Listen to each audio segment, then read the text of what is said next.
difference between the sodium and the sum, not the product, but the sum, the addition of the chloride and bicarbonate. So that, say the positive ions minus the negative ions give you the gap. Okay? We're leaving out the potassium for a second. Okay, so, and what he said is, he said there are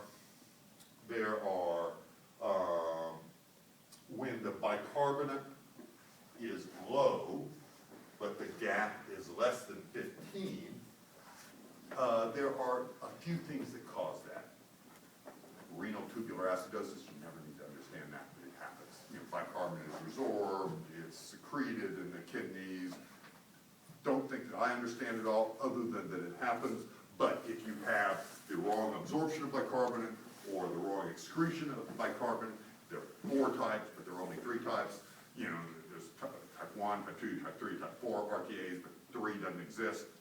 It's not something that you need to know. I know a little bit about it, but it's not something you need to know, other than you can have a low bicarbonate, and if your gap is normal, it's either renal tubular acidosis, or diarrhea can do that because you lose bicarbonate in diarrhea, or Diamox. Diamox is a glaucoma drug that makes you waste bicarbonate because glaucoma is pressure in the eyes. It has to do with carbonic anhydrase and carbonic anhydrase inhibitors. But Diamox, you probably won't see it much anymore because we have better medicines for glaucoma. But what Diamox is used, this has nothing to do with this lecture. Well, Diamox, the place that you'll see it is it's the treatment for altitude sickness. So people are going mountain climbing, people are going to places that are above 8 or 12,000 feet, often pain. It causes a normal gap acidosis, and something that you never see anymore, but is a pouch. When they used to take out people's bladders, they run the ureter to a pouch on the side. So those things, that's weird. Usually it's an RTA or diarrhea. But when you get an elevated anion gap, there are a finite number of causes for wide gap acidoses. And it is known by the mnemonic mud piles, I guess. I think too small. Does that have the same letters? No. Well, I think somehow it comes out, but I'll see if I can come up with that afterwards. So methanol, uremia, which is also renal failure, DKA. You will never see this in formaldehyde. In my day, drunks who were withdrawing got this nasty liquid called formaldehyde. It actually would eat through the styrofoam cup, but that's how, instead of getting liver, we give formaldehyde. INH, which is TB medicine, lactic acidosis, salicylates, and what's the E? What's the E? I'll remember the E in a second. This is salicylates, that's methanol, lactate, uremia, ketoacidosis. There's one more that I'm missing. And there's another I up there. But it'll come to me.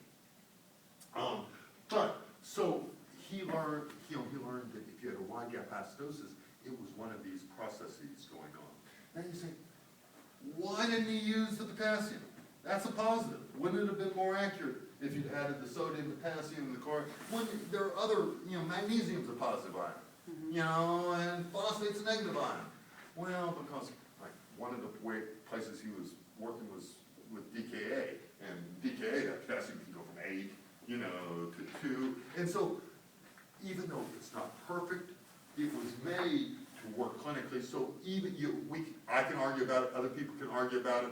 You can say the potassium ought to be included, but in all the studies it wasn't. So in all the things that were written about it, we'd have a different normal if it was included in there. So just like you can argue when a sodium is low, people say, well, but don't you have to correct that sodium, because it's falsely low, to get the right anion gap.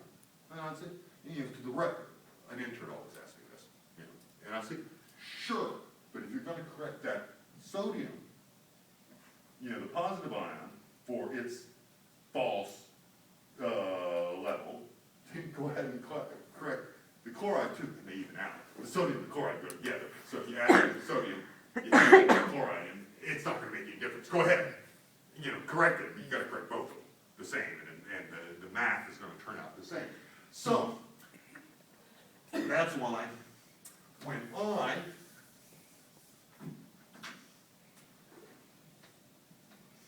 I see this,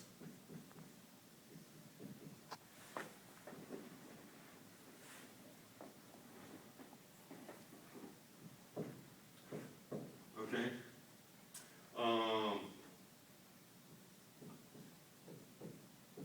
so elevated sugar, bicarbonate 15, sodium of 140, chloride of 20, and sodium of 4.0. Okay, so and this is the reason I put this up, is this is the mistakes that the interns usually make. Look at that. The most striking thing about that set of numbers is the 15.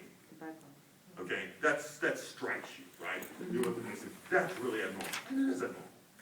And you go, the next thing you look at is you're going to say, sugar's up. Sugar's up, bicarbonate's down. That's got to be DKA, right? If I said something like that, it wouldn't be true, right?